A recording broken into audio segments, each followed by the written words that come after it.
Well, it is a great delight to have you here, Dr. Devyn Benson, whom I've known, I think, for at least 12 or 13 years. We are thrilled to have you in part because here at the University of Florida, I have used your book many times, as we can tell from all the little Post-its that I have used to mark the fabulous pages. So I wonder if you could introduce yourself to us. Sure. Well, first of all, I want to say thank you so much for inviting me. It's a pleasure to be a part of the sort of lineup of folks who are here, and just to get a chance to talk with you, Lily, is always really fun.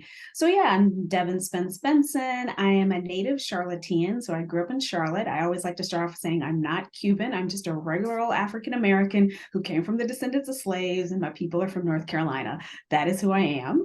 I am currently an associate professor of history and African American studies at the University of Kentucky, but previously I've taught at Williams College, Louisiana State University, and Davidson College. When I was at Davidson College, I was also the chair of the Africana Studies department there.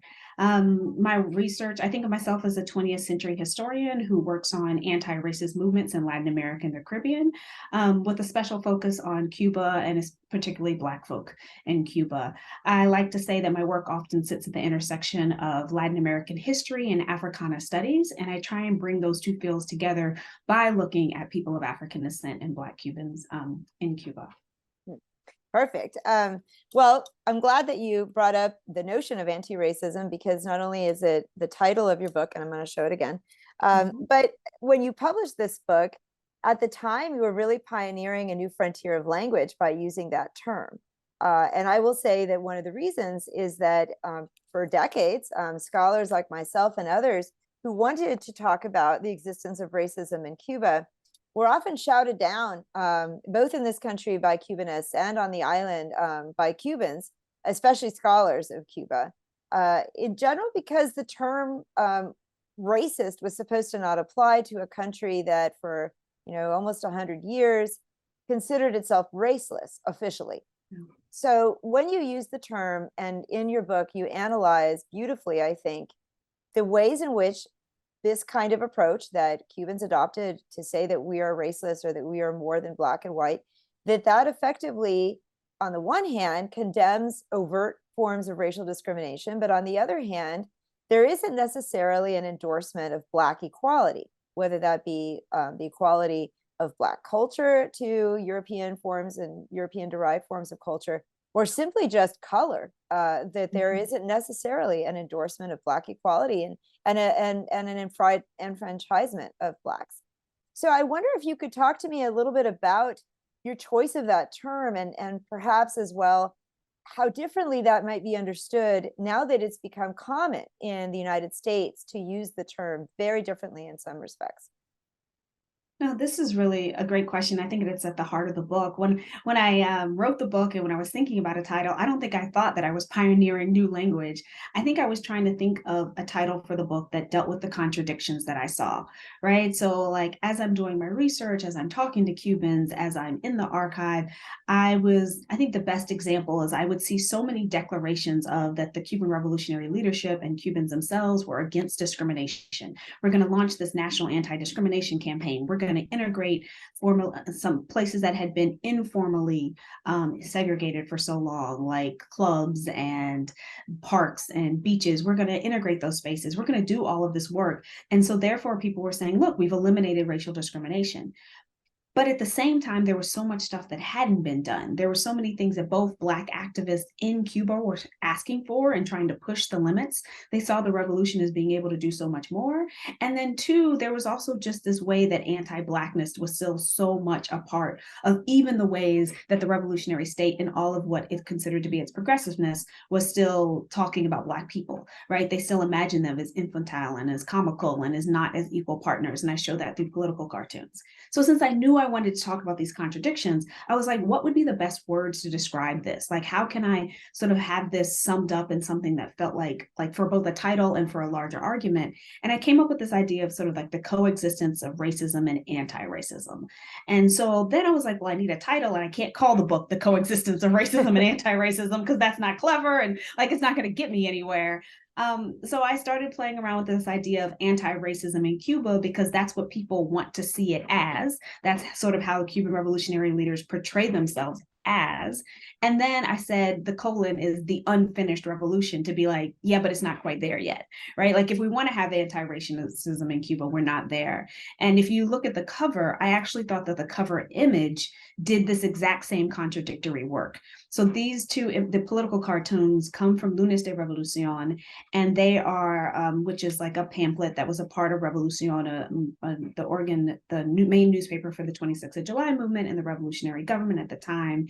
And so the two pictures are political cartoons are on a full page. It's a full page of political cartoons that are done while Fidel Castro was in Harlem in So let me stop you and have you, let me have you yes, show the describe picture. it. That's Yeah. what I'm gonna say. So I'm gonna describe it. So they both come from the same page. So that's important to know that I didn't cherry pick them. They're on the same page.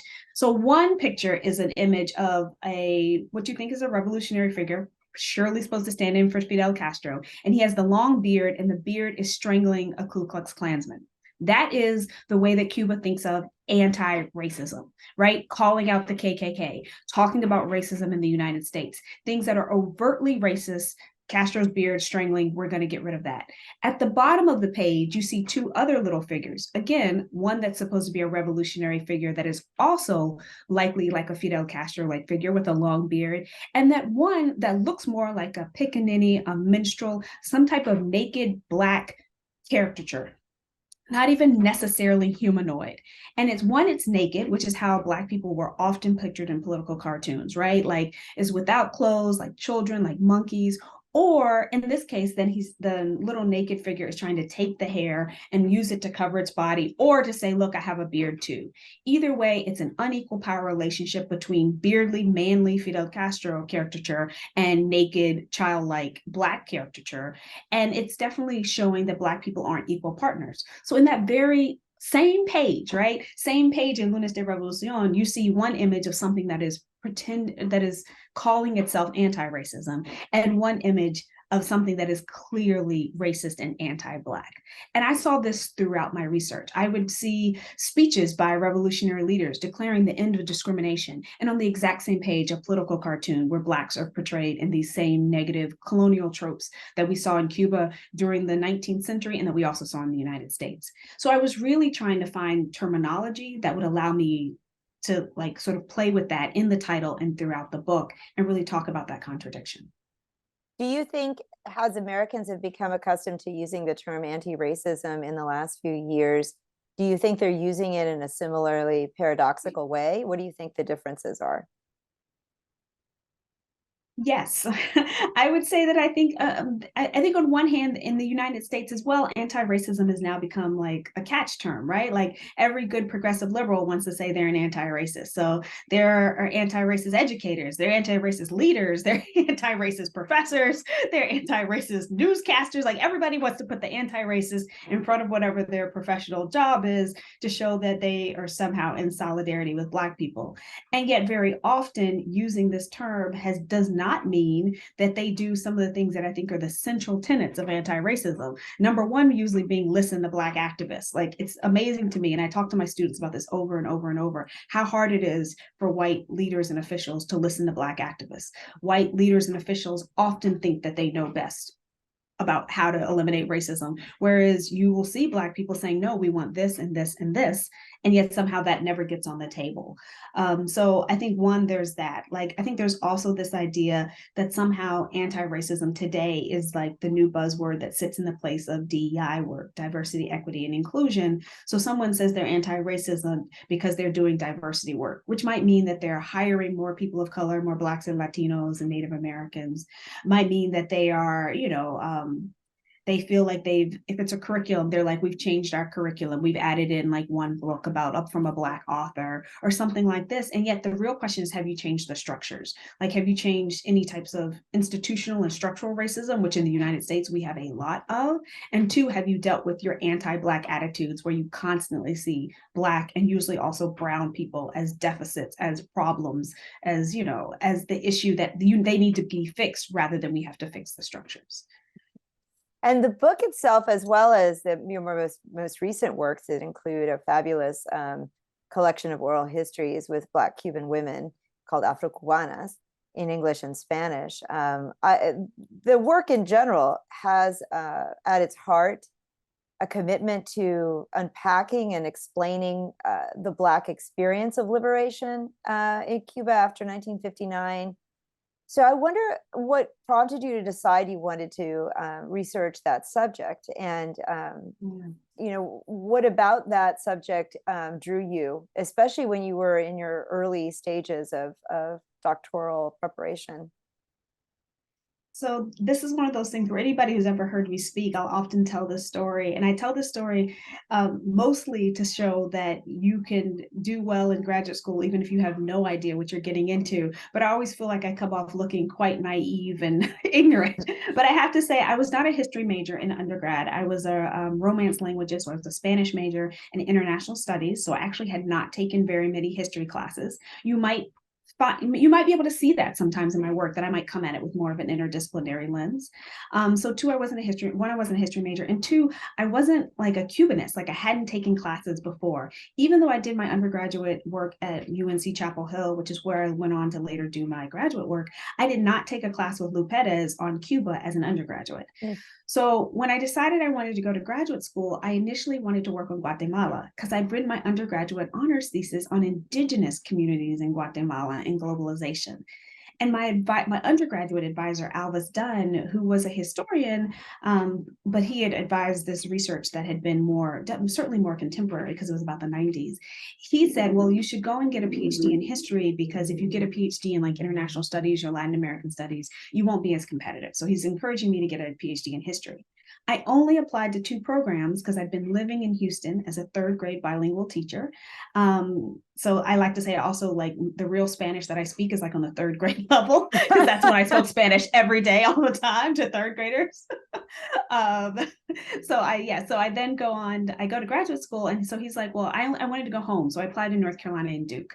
I didn't get into Duke. John French and I joke about this all the time. I didn't get into Duke, but I got into Carolina, and Lou Perez calls me and says, well, your application looks interesting, but we don't have anyone here who works on Guatemala. Will you work on Cuba?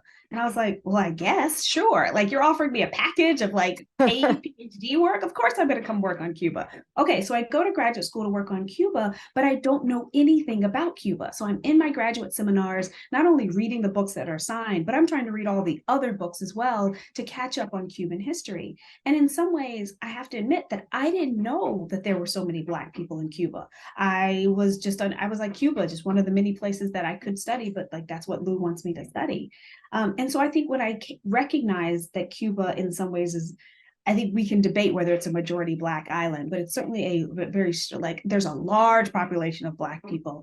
I was like, I want to write about Black people in Cuba. I wanted to know, I think I went into it being interested because I'm an African-American, I'm a Black person. I wanted to know what things were similar, what things were different. My parents had been in the civil rights struggle in the United States. I was interested in liberation and civil rights. So I wanted to write about Cuba. But Lou had told me that I couldn't write a topic about a post-1959 topic. He was adamant that you do not want to walk into the landmine that is post-59 politics. You don't want to be caught up in, are you a revolutionary or a counter-revolutionary?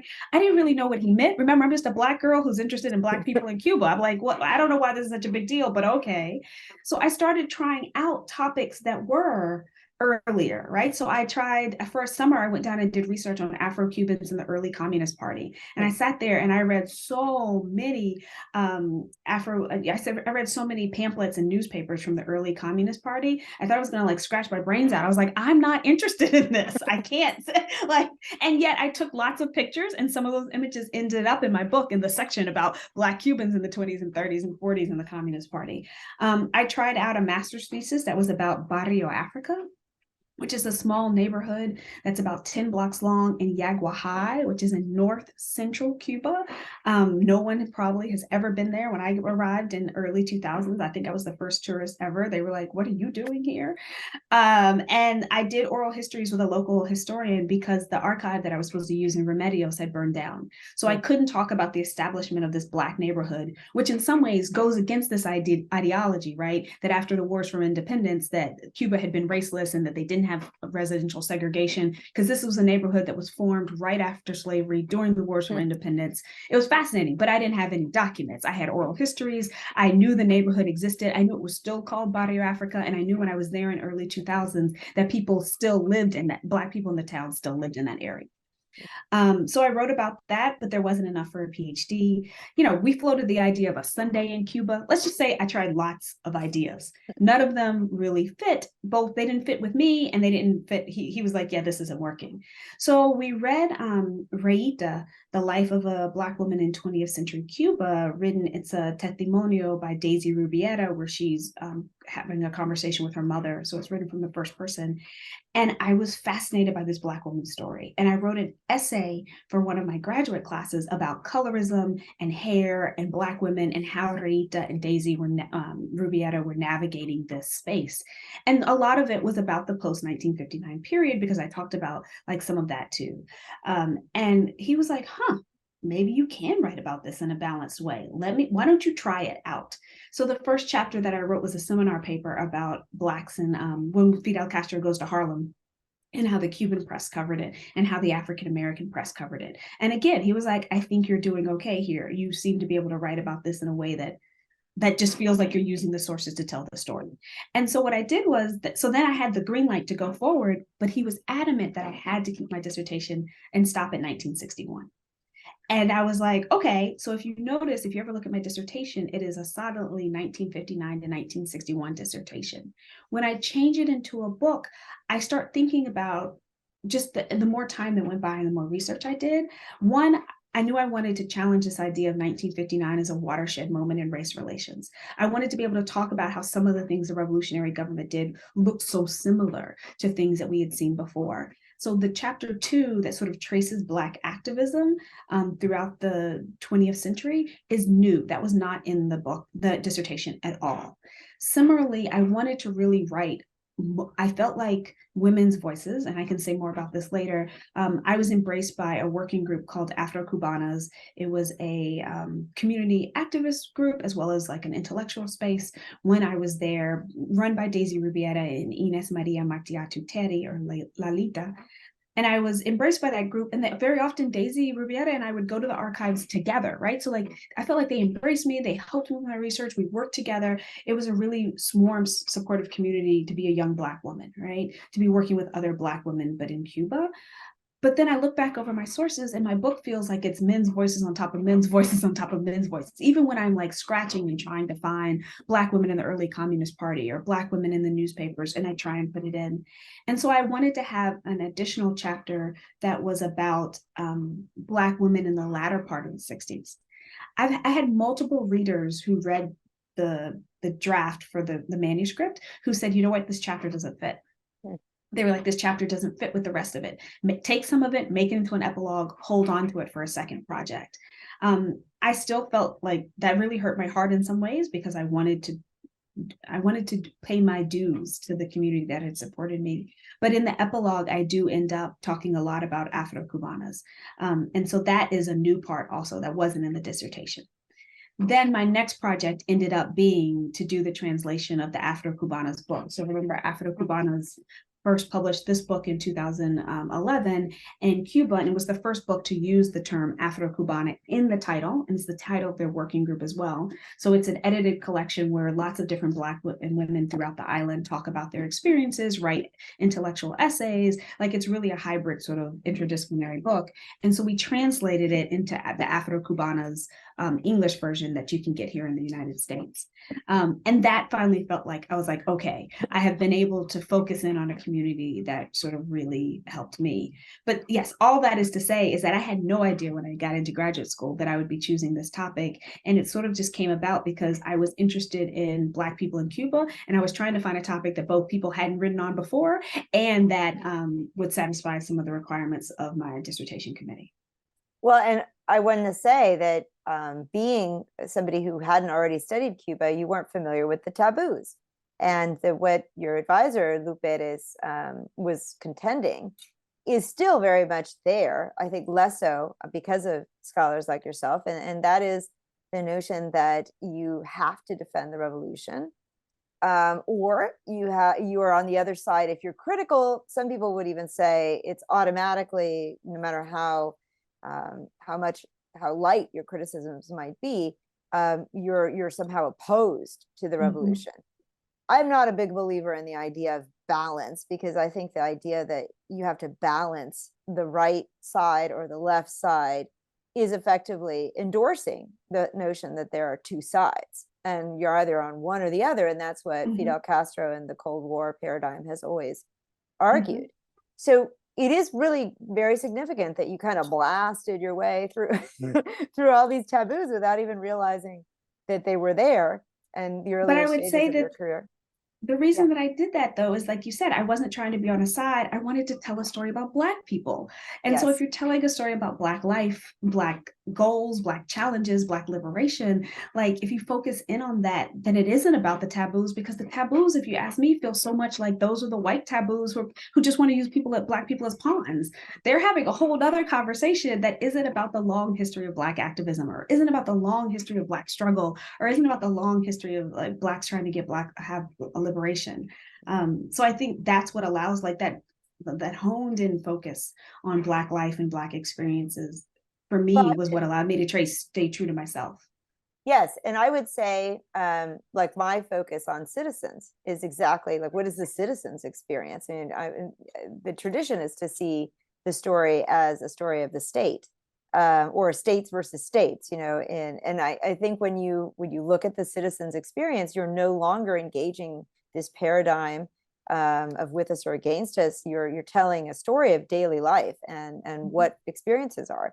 So having said that, you know, I want to ask you about what you think the current agenda is in Cuban studies and what you would like it to be, or, you know, what you hope it will be in the future. Here we go, opening up a can of worms. So what I can say, I'm not sure I know what the current agenda is, right? Like I don't have graduate students of my own, but I can say it seems to me that when I see the work that graduate students that other folks have are doing, because sometimes they'll ask me to be on their committees, or if I see the work of young scholars who like people might send me manuscripts, is I really get the sense that folks are really pushing the time boundary, right? That they're saying, okay, we're going to do work on the 1970s, we're going to do work on the 1980s, we're going to even maybe do work on the 1990s. I feel like Cuban historians now are really pushing past, you know, breaking past 1959 and are just being really willing to do some of the more recent stuff, even though we know the archival sources might be more challenging. There also seems to be a focus on material culture and everyday lives and experiences. This could be because I'm familiar with your graduate students. But I mean, I think that my sense is that people are really trying to understand how Cubans lived in the 70s, 80s, and 90s. And this is like our first shot at this, right? Like we have some anthropologists who've done this work, but we don't have a lot of good historical about like, how did people live? We have the narratives of the state, right? The golden 80s, like everybody was happy. It was great in the 70s. You know, everyone's like, I remember the 80s. I'm like, do you? And so I think it feels to me like that is some of the current research agenda. What concerns me about past research agendas and continued current research agendas, and I guess this gets to where I think the agenda should go, is I still feel like so many Cubanists are writing about Cuba as a deracialized space. They write about Cuba as if Cubans are just Cubans, and so we can just write about that and just move forward without being willing to accept that Cuba is a majority Black country, or at least close to a majority Black country, without being willing to accept that Cuba is a Caribbean country, without being willing to say that they want to talk about, and they 100%, it feels to me people wholly accept this idea of racelessness, right? Like I gave this talk at the Cuban Research Institute. I think you were there and on the panel with me when we were on the plenary, and I wanted to talk about anti-Blackness in Cuban studies. And I wanted to say, look, I was like, if as a field, we buy into and reproduce narratives that came out of the 19th century of we're not white, we're not Black, we're all Cuban, of ideas of racial democracy and racelessness, if we just wholeheartedly accept those and then write all of our histories from that starting point, then all we're doing is continuing to silence Blackness, continuing to silence Black activists, because there have been people who didn't accept that, and we are continuing to buy. We're not recognizing how, as Eileen Helg has so eloquently put, that so much of this language has been used to violently suppress Black Black power, Black liberation, Black activism. So, I mean, I'm really concerned that the field does that. And anybody who's listening, if a manuscript comes to me, you'll know it's me if I write back and say, which Cubans are you talking about? I don't expect everyone to write about Black Cubans. That's not what a requirement for me. I don't even expect everyone to write their whole book engaging with this idea. What I do need folks to do is, if you're writing about Cubans, whether that's the Cuban state or whoever, I need you to say that they're white Cubans who benefit from white privilege, who check the white census box, who like walk around Cuba with this, and recognize that that type of intersectional analysis of their class, their race, their gender all together is going to make you have a better book. And you can say, this book isn't about Black Cubans or Black cultural practices, but this is how this might have affected this community. Like, I just think it's really important for us to move away from just 100% accepting that we can write about Cubans without saying who they are, as if they don't live racialized lives, because they do. When you're in Cuba and you're talking to Cuba, every other person is marking their hand to say Blackness. They're like, oh, yes, a gente over here, and they're talking about that person. Every other person is like, oh yeah, mi niña es trigueña. Like they're using racial terms all the time to mark where people fit in the hierarchy. So why do we sit here and act like, oh, I'm writing about, I don't know, cookbooks, and somehow I'm not going to write about the fact that cookbooks maybe have a racialized dynamic too. Like, I just think that whatever it is, we should be bringing that into the conversation in some way. So I think that is probably where I want the field to go, is like to really engage with that. And I would say that one of the ways to do that is to recognize where Cuba sits in the Caribbean. And I'm really impressed with the people who do that. I think that there has been a tendency in Cuban studies to try and affiliate Cuba more with Latin America, because of this idea that Latin America is more mixed race, maybe more mestizo, maybe whiter, and that the Caribbean is seen as a Black space. Like, we're not Haiti, we're not Jamaica, we're not the Bahamas. And yet, like, Cuba has rich relationships with the Caribbean and always had. And I don't see why we should necessarily, and distance ourselves from that is one of the ways of distancing ourselves as scholars from Cubanists. So maybe we should be engaging with some of a scholarship around the Caribbean. Maybe we shouldn't be thinking about the relationships between Cuba and the Caribbean. I know the University of Havana actually started a Cuba and the Caribbean sort of field that people could look into, that I think we should be pushing more towards. Like, I am doing an individual book project on Black consciousness in Cuba that wants to think about relationships between Black consciousness thinkers in Cuba and Black consciousness thinkers in the Caribbean. I think there could be some really interesting ways of looking at Cuba and its relationship to the Caribbean that could be exciting for a future agenda. Mm-hmm. I agree with you. I also think that there are legacies of slavery and the violence of slavery that are inherent to everyday life, and even to our language, our way of saying things. I mean, when we say to each other, we're trying to hurry somebody up and we say, dale, dale, that is a reference to how people got whipped. And it is the use of this term, you're hitting a donkey or you're hitting a slave, you're whipping it and you're saying, dale. And that's the thing that I learned from my grandfather, who is a white peasant of Canary ancestry, but surrounded by, and his family is surrounded in Santa Clara by sugar plantations and Black people. So the legacies of slavery are inherent in so many ways, and to ignore them is really to ignore the centrality of what slavery and Blackness means to Cuban identity. So on that note, I also have a final question, which is that it's been rumored that you are working on a book that is about Black Cubans' experiences in the United States. And so I wonder if there's any truth to that rumor, and if you want to tell us about this work. Yes, it feels like a super exciting project, but it might also end up being like a lifetime project, the rate it's going right now. So this all sort of came about. I'm partnering with this project with Dr. Danielle Cleland from the University of Texas at Austin. And so we came to this project from different spaces. There's a chapter in my book, chapter 3, that is about race and exile, and that really wanted to understand how the Cubans who left the island in the early 1960s, how did they talk about race, right? Because you got the revolutionary government saying everybody who left is racist. And I was like, well, it should be interesting to see if all those people who left think they're racist. That's sort of the question I went into the chapter with.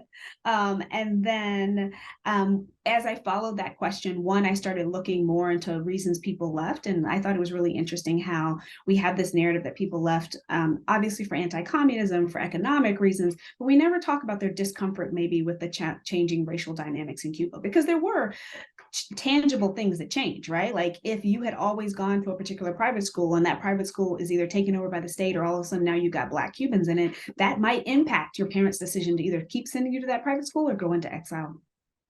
If you had been members of a private beach club and that private beach club is no longer, so the chapter looks into that as well. The other thing then the chapter says, well, is multiple times people have said, well, only a small percentage of Black Cubans come to the United States in the 1960s. And I was like, okay, well, what were the experiences of that small percentage, right? Because I'm interested in Black life. So I'm like, even if it's only 3%, even if it's 5%, like I want to know what happened to them.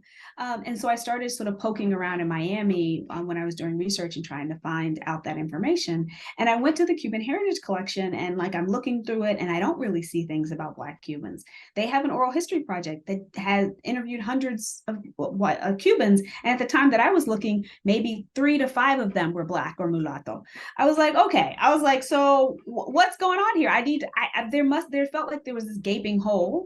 And so I did one initial oral history that's in my first book with Ricardo Gonzalez, who was a Black Pedro Pan kid. And he's actually published a really great memoir that you can get on Amazon if you haven't seen it, called Black Pedro Pan by Ricardo Gonzalez. I wrote the foreword. It's super interesting to hear his experience as a Black Pedro Pan. And then so I was just thinking that I was like, oh, I kept it in the back of my head that I should work on this. Danielle Cleland is Afro-Puerto Rican and lived in Miami for 9 years because she was a professor at FIU, Florida International University. And she talks a lot about how she's from New York. She talks a lot about how she didn't experience the worst racism she's ever experienced was in Miami from white Cubans. And she was like, the amount of times people said, oh, how do you know how to speak Spanish? Or you can't possibly be Puerto Rican. Or she said that, and that made her start thinking about like, she started an organization called, with some other community members, called the Afro-Latino Professional Organization in Miami. And because it was in Miami, the majority of folks there were Cuban. So she's Puerto Rican, but everybody else in her organization is Black Cuban. And she said she just started listening to people about their experiences. And many of them had either they or their families had arrived in the 60s or early 70s. And their experiences of migration, of exile, everything was completely different. So she was interested in that reason. We were talking about it one day. We were like, we should do this oral history project. And so we set out to start doing not just a small one like I had done before with 1 or 2 people, but really big. So at this point, we have interviewed over 100 Black Cubans in the United States, the majority of whom live in South Florida. We have maybe 15 from New York because it was really interesting to sort of see how their experiences had been different. What's great about, and the book is under contract with Oxford University Press. It'll be coming out of their oral history series. And we're really excited about it because in some ways we wanted to talk about the major themes of where being a Black migrant to this country is really different in some ways than the things that white Cubans were able to access in the 1960s. So one, we have a chapter on housing that talks about how challenging it was for Black Cubans to find housing. And oftentimes that was because they couldn't find housing because white Cubans wouldn't rent to them. So they would call, everyone would say, yes, the apartment, the house or whatever is available. They would show up with their family. No, it's just been rented. And this would often be a white Cuban who was trying to sort of police the boundaries of whatever neighborhood it was and didn't want Black Cubans moving into it. So we heard repeated stories of that experience, which then led us to people saying, yes, but then we moved to Alapata.